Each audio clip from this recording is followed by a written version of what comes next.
turpināt. Visvairāk mums vajadzīgs ticēt sev, ka es varu. Kad es biju Kanādā, es uzzīmēju tādu, man bija tāds liels akmens. Mums arī mākslas terapijā vienā nodarbībā bija tas jātaisa, un vēlāk es viņu arī mācīju attiecīgi pējās. Jūs redzēsiet, ka tur ir viens tutoriāls par tāds akmens. Un man tas akmens bija ļoti nozīmīgs, jo, kad es domāju par to, kas tas ir tas būtiskākais man tajā brīdī, kas ir tas cietākais pamats man zem kājām, kas man pietrūks, kāpēc es esmu iesprūdis, kāpēc es nevaru tikt uz priekšu, kas tas ir, un man atnāca tas vārds believe in yourself. Believe in yourself, un tās ir uzrakstīta. Un tas believe in yourself ir tāds, nezinu kā priekš jums, bet es esmu novērojusi, ka lielākajiem vairumam tas ir tas moments, kurā mēs esam iesprūduši, jo mēs esam iesprūduši savās kaut kādās domās, noticējumos, par to savas dzīves māksliniecē mēs strādājam, mēs vienkārši tiekam vaļā no tā, ko cits mums kādreiz ir pateicis, vai arī caur kaut kādu bērnības, jaunības, nezinu, kaut kādu traģisku vai sāpīgu notikumu, mēs esam uztaisījuši to, kas sauc assumption angliski. Tas ir tā kā pieņēmums par sevi, vai par pasauli, vai par ko mēs varam vai nevaram, vai mēs drīkstam vai nedrīkstam. Un daudz no jums jau to atklāja šeit šo te iekšējo kritiķi darot, ka es drīkstu būt tā, kas esmu. Un tas ir ļoti labs sākums, burvīgs sākums, bet es nevarēju saprast, kurā brīdī ir tas āķis, kas neļauj sev būt, kas es esmu. Ne jau kāds cits, ne jau man vīrs vai bērns vai mazbērns vai kaimiņi. Tieši otrādi, cilvēkiem tieši tas ir vajadzīgs, ka es esmu, bet es pati ierobežoju. Un kāpēc to visu stāstu? Tāpēc, ka tas attiecas uz tevi vistiešākajā veidā, uz katru vienu no jums tas attiecas, ka tu pati sevi ierobežo, pati ar savām domām, pieņēmumiem, noticējumiem, un tas ir tas, kāpēc jums laiku saku, sāciet ar savu dzīves mākslinieci, sāciet ar to, atbrīvojieties, tiekt vaļā no tiem limitiem, no tā, ko jūs pats sev neļaujat. Un tici sev. Un tas, ko es ir uzrakstīju uz akmens, tici pati sev. Un es uzliku sev uz palodus, un man tur vairākus gadus stāvēja. Vienkārši tagad, kad mēs šeit atbraucām, man čemodānos nebija vietas. Vienkārši tādas lietas, tādi sīkumi, tādi noticējumi, viņi vienkārši neļauj. Viņi aiztur, viņi tur iesprūdumā. Un neļauj mums neļauj tai gaismai spīdēt. Un mēs dzīvojam mēs paši labi apzināmies, ka mēs dzīvojam tas, kas ir tāda viduvējība. Mēs dzīvojam tajā viduvējībā, mēs dzīvojam tajā drošajā vietā, kas īstenībā nav droša vieta. Mēs meklējam drošību, pamats, uz kā mēs varam celt to drošības sajūtu. Bet tagad mēs esam lielas meitenes, un mums šī drošības sajūta pašām ir jārada un jādod. Tāpēc es jūs vedu šī ceļojumā uz sevi, ar sevi, lai tu varētu būt tā, kas tu esi, un nebaidīties par to, nekautrēties par to, būt mierā ar to, domāt par sevi, ka es esmu pietiekama tam sapnim, kas man ir, un ar mani pietiek. Un visas šīs lietas, viņas ir milzīgi liels kalns, man bija ļoti ilgs laiks. To, ko es esmu sasniegusi, to es esmu visus tos domgraudas pērles savākus tur iekšā tajā savas dzīves māksliniecē, lai tev nav tā kā man gadu desmitiem. Vienkārši, kad tu meklē ceļu tā kā purvā, un tu zini, kad ir patiesība, tu zini, ka tu varēsi tikt uz tā ceļu, tu zini, ka tev ir iekšā kaut kas, un tu zini, ka tu gribi ārā dabūt, bet tu nezini kā. Un pēc tam pamazām, tad, kad tu jau pacelies pārnos, tad tev jau ir vienalga īstenībā, ko apkārtējie saka. Ir tāds teiciens, ka no sākuma viņi tevi tā kā nories un apsmies, un pēc viņi nāks paprasīt, kā tu to dabūji gatavu. Tā kā, bet tas moments, lai tiktu augšā, ja, arī vislielākā pretestība ir, kad lidmašīna, kad ieskrienās, ja, ka tad tur visi motori rēc un spārni kustās, un mēs visi kratamies tā celiņa, lai mēs varētu tikt gaisā. Un tur ir tas piepūli, ir vajadzīgi tas effort, ja, kad tu neieskriesies, nelidos, tu tur var stāvēt uz celiņa un gribēt un sapņot. Bet tas jau vairs nav sapņošana, tas jau ir, kā saka, daydreaming, fantazēšana tāda bezjēdzīga. Fantazēt vajag, es saku, mums ir jāfantazē, bet tā ir tāda, es gribētu, Es domāju, ka varētu, bet daram. Tāpēc to var izdarīt. Un tev ir dot iespēju. Tā kā es jūs aicinu uz to savu dzīves mākslinieci. Un es aicinu arī uz šo te visu radošo pusi. Tā arī ir ļoti spēcīga. Un redzat, cik daudz jau jūsu sajūtās mainījās. Jo radošums, tas ir mūsu spēks. Patiesība ir tā, kas dara mūsu brīvus. Tā ir izvēle, vai ko tu saki par sevi. Nesaki neko par sevi tādu, ko tu negribi, lai piepildās. Saki par sevi kaut ko tādu, ko tu gribi ticēt. Par sevi saki kaut ko tādu, ko gribi, lai kas notiek. Un kam tu gribi ticēt. Radīju blogu, kam ticēt. Tad, kad es taisīju to nosaukumu, tad toreiz es domāju, kā es varētu nosaukt savu blogu. Un tad es domāju, kas tas ir. Tad es sapratu, ka pats būtiskākais cilvēkam ir izlemt, kam ticēt, jo tas, kam mēs izvēlamies ticēt, nosaka mūsu dzīves kvalitāti. Tāpēc arī es nosaucu savu blogu, kam ticēt. Un arī tur ir vesels raksts par to, jūs varat izlasīt. Vai varat pastāstīt, kādu sajūtu, ka beidzot sev tici? Vai šī pārēja notika dabiski, un vienā dienā bija šī sajūta un viss. Beidzot sev tici. Tas ir pakāpeniski. Tas nenotiek dabiski. Kā jau es teicu, ka tāpēc es saku, nāciet savas dzīves mākslinieci, jo es tur dodu šos instrumentus. Ir jāzina, ko darīt, ko nedarīt. Ir par laiku ir jāzina, par emocijām, sajūtām. Ir jāzina visas tās lietas. Un tad pēc tam ir jāzina, kā to visu manevrēt. Un priekš manis tas būtu daudz ātrāk viss bijis, ja es to būtu visu zinājusi. Bet es ilgus kādu 10 pavadīju vienkārši meklējumos. Un kāpēc meklējumos? Tāpēc, kad es mācījos, visu laiku mācījos visādās skolās, kursos, semināros. Bet neviens cilvēks īstenībā man nevarēja pateikt pašu galveno. Es domāju, pagaid, bet kur ir sākums? Ar ko tad mēs sākam? Man vajag saprast, kā tas iesakņojas zemē. Kur ir tas sākums, kas ir tā sakne. Un tad, kad tas notiek, tad arī daudz vieglāk visas izmaiņas, kad tu saproti, kāpēc. Bet dabiski dabiski notiek, ja ir tā izpratne. Bet dabā ir kā, vai nu mēs augam uz vienu pusi vai otru, vai nu mēs attīstamies, vai arī deģenerējamies uz vienu vai uz otru pusi. Tāda stāvēšanas vietas principā nenotiek, bet cilvēks. Jo es arī esmu redzējusi to, ka sievietes, kas ar mani strādā kopā, viņām ir vienkārši superīgi rezultāti, bet pēc tam tie rezultāti nav tik spoži. Un es saku, turpinām.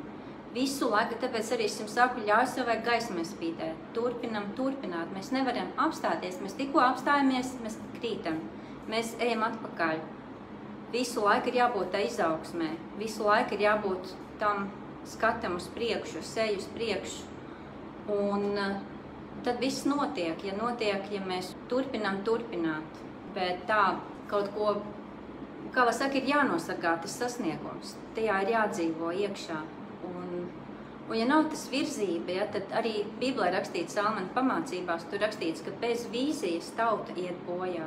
Cilvēki iet bojā bez vīzijas, ja nav tas redzējums, jo tikko nav tā, kas ir vīzija, tas ir redzējums, ka es gribu kaut kā dzīvot, kaut ko es gribu sasniegt. Un tas nav tikai par sevi, jo tas ir tāds fenomens, ka cilvēks, ka mēs esam sabiedriska būtne, mēs ietekmējam pasauli, mūs ietekmē pasauli. Ja mums ir šī vīzija, kaut kāds redzējums, svētīt pasauli ar to, jo šī gaisma, viņi jau staro, viņi staro apkārt, viņi staro uz cilvēkiem, valsti. Mēs varam visu kaut ko ietekmēt, mēs visu kaut ko varam mainīt, izdarīt ar savu gaismu. Ja mēs esam, kas mēs esam, tad, kad mums ir redzējums. Kas ir redzējums, tas ir tas, man ir nodoms darīt to un to. Es gribu to un to. Un ja es nezinu skaidri, ko es gribu, tad es gribu uzzināt, kāds ir mans redzējums. Es gribu uzzināt, kas es esmu. Mums katram ir aicinājums. Neviens tāds cilvēks nav, kuram nebūtu aicinājums. Piemēram, kad mēs skatāmies Bībelē, kad Dievs aicināja kaut kādām lielām lietām. Piemēram, Moze, viens no pirmajiem piemēriem, ko mēs tur lasām. Viņš jau juta to aicinājumu. Viņam bija iekšā jau, teiksim, tā nolemts būt par to lielo līderi. to tautas varoni, kas izved tautu no verdzības ārā. Un, acīm redzot, viņš iekšēji to jūt. Paskatieties, ir tā multene, kas saucas Ēģiptes princis.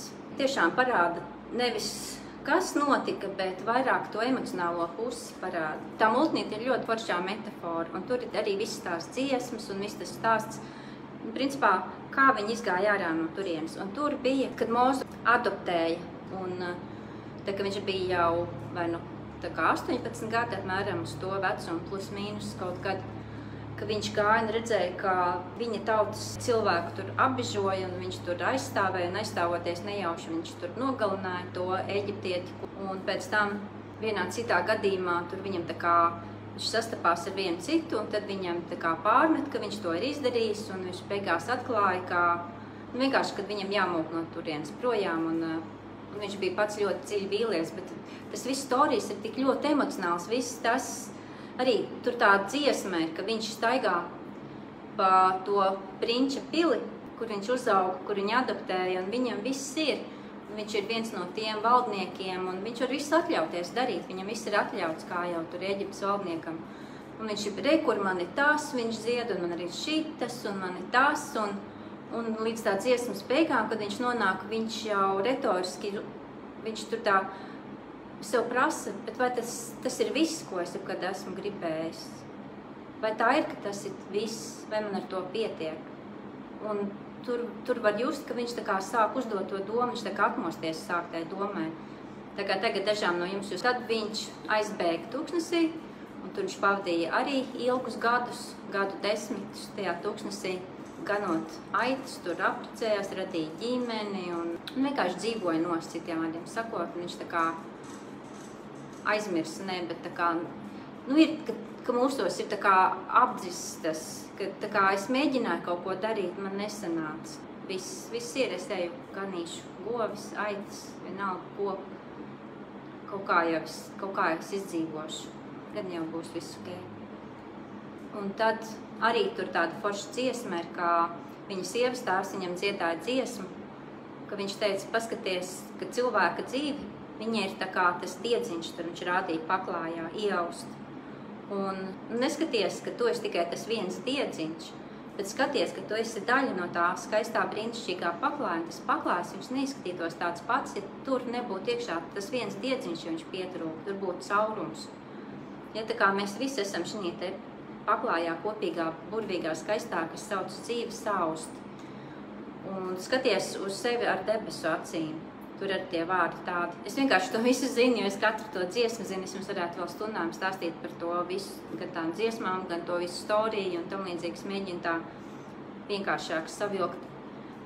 Jo es gribu nonākt līdz tam, kad Mūžs vienreiz gāja pa tūkstnesi un viņš redzēja tur degam krūmu. Un viņš nevarēja saprast, jo krūmi taču parasti deg un sadeg, ja? Tur karsts un švirkst un viss, un nav vairs, bet tas krūms nesadeg. Un viņš gāja skatīties, kas tur notiek. Un tas piesaistīja viņu uzmanību, un tad Dievs uz viņu runāja, kad es esmu tur Dievs un tā kā iepazīstināja ar sevi. Un Mūzum teica, ka klausies, tev ir draugs aicinājums, ej, tev ir tur un tas, un es tev sūtu to un to darīt. Un viņš to noklausījās, un pirmais bija, ko viņš teica, bet kas es esmu? Kas es tāds esmu? Es nekas neesmu. Man stāsta kaut kā tautu jāaizved no Ēģiptes, un ko es varu izdarīt? Un tad Dievs tur teica, tur tas un tas, un pēc tam kristiešiem ir tāds joks, ka Dievs teica, esmu sūti man brāli, jo tas bija pirmais, ko Mūzes teica. Es nemāku runāt, viņš teica.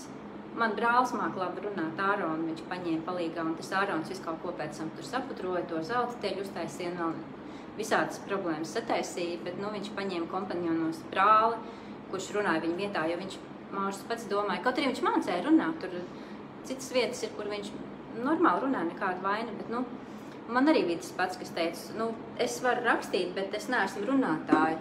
Tāpēc arī man paņēma ļoti ilgus gadus, jo es apzinos to. Man tāpat kā Mūzum, Dievs te es esmu, man ir tas aicinājums, bet sūta man brāli, var teikt, vai citas sievietes viņas labāk runā, vai kaut ko tam līdzīgi, ja? Izskatās labāk, vai gudrāks vai labāks. Bet nē, bet tad es nonācu līdz tam, kad katrs mēs esam ar savu aicinājumu. Un Nu, ja nepatīk man enerģija, vai kā es tostos, vai es esmu lēna, bet neklausies, tur klausīties, kas ātri runā. Ja tas ir svarīgi, lai ātri runātu, tad klausies tos, kas ātri runā. Bet, ja tev ir svarīgi saņemt to enerģiju, tad klausies mani. Tā kā katram ir sava tā izvēles iespēja, un es dodu to izvēles iespēju, un es pieņēmu lēmumu. Un tas ir, kad mēs kļūstam confident. Tā kā tas nav arī pašpārliecība, bet tas ir tā kā pārliecinātība, teiksim. Mēs kļūstam pārliecināti par sevi, ka mēs tikai darām. Tikai vienīgi tāpēc arī tās no jums, kas ar manīm strādā, jūs dzirdēsiet, nevis strādā, bet tā kā mēs darbojamies vai kādā kursā vai atsevišķi, tad tu dzirdēsi no manīm vienkārši dari, izdari, un tad skatīsimies tālāk, vienkārši izdari. Un tad notiek tā ticēšana sev. Tas viss sākas ar lēmumu, kas man iepriekš prasīja. Jā, tā kā, vai tas notiek dabiski, tas nenotiek dabiski. Jo dabiski mums tieksme tendence slēpties. Tas ir, kas dabiski notiek. Bet uzvaru iegūt nenotiek dabiski. Uzvaru iegūt, tas ir, kā es teicu, vīzija, redzējums par to, ka es gribu ārā no šejienes, kurus esmu. Tad ir, ka tu atrodi, kas tev palīdz to izdarīt, jo viens cilvēks nevar to izdarīt, tu nevar uzvarēt viens. Un pēc tam tas ir pūles, tā ir izvēle, ikdienas. Nevis, kad es varēšu tad, kad novāks kartupeļus, pēc tam būs Ziemassvētki, tad būs jaunajā gadā man tur brauks ciemiņi, un janvārī man jābrauc ciemos, un februārī ir Valentīna diena, un šitādā te garā. Tas, ko es esmu dzirdējis nopietni, kad tev būs tas laiks sev, kad tu varēsi darīt. Es arī esmu tādiem cilvēkiem negribu strādāt, kas atrod attaisnojumus katrai problēmai. Tāpēc arī uz savas dzīves mākslinieci es, lai ierulētajā programmā, es runāju jums katru atsevišķi, jo es viss nepieņemu. Es vienkārši redzu, ja cilvēks ir nodevies sev, tad tu vari iet uz priekšu, tu neesi, tad vienkārši nenotiek izmaiņas. Tur es varu iedot vislabākās lietas un nenotiek izmaiņas. Viņas netiek izmantotas, tu pat neatvērsi to video noskatīties, tam nav vienkārši nekādas jēgas. Bet jā, ja tu gribi, tad ir jēga, un to pašpārliecību var iegūt, un ticību saviem spēkiem var iegūt, un var atrast savu redzējumu, un var atrast cilvēkus, ar ko kopā kaut ko darīt, un dzīve var būt rožaini, skaisti, tādi, kā tu gribi. Ja jums ir vēl kaut kas jautājums, mēs varam runāt vai nu par kursiem, vai nu par šo te community, kā jūs varat tikt iekšā. Turpināt. Ļaujiet savai gaismai spīdēt.